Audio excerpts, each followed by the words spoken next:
Hey YouTube, welcome to another episode of News in 2 Minutes, bringing you the news that you need to know every day. Let's begin. In an address to the UN General Assembly on Saturday, India's Prime Minister issued its strongest warning to Pakistan in recent years, saying that the conflicted area of Jammu and Kashmir will never be a part of Pakistan, and threatened that the country must stop arming and training terrorist cells for a ceasefire to remain. The ceasefire, known as the Simla Agreement, is seen by some as the most important cessation of violence in current times, as both of the countries' militaries are now reported to have capable weapons and have warned that the escalations could lead to a nuclear war.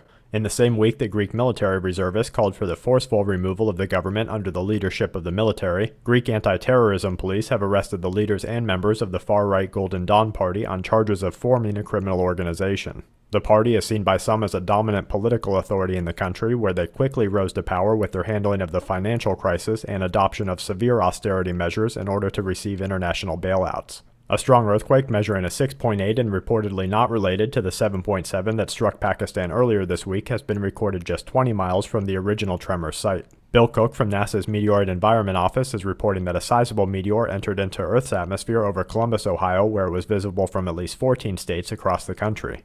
In other space news, 16 NASA spacecraft, the largest number ever reported to be used to capture information on one object, are currently turned toward Comet Ison as it approaches Mars, reaching its closest point with the planet this coming Tuesday. At that point, the comet will be past the frost line, where we expect to begin seeing a noticeable brightening, and continue to hope that Ison will survive its trip to the sun and beyond, where it should become visible to the human eye in November and may be as bright or briefly brighter than a full moon. While maintaining that everything is safe in Japan to the public, the FDA quietly released a revision of its import ban, restricting the import of agricultural and fishery products from much of the country. And to wrap things up, all 5 ministers of Italy's coalition government are resigning, sparking countrywide uncertainty. A second official in control of U.S. nuclear missiles has been placed on suspension. Over 40,000 people are being evacuated across India due to flooding. The NSA is making a profile based on citizens' every social move, and the 6.8 in Pakistan, a 5.1 in Tonga, and a continued swarm near the Puerto Rican fault line complete today's Quake Watch. And that's it for this episode of News in 2 Minutes. Check back tomorrow for more news that the aware need the most.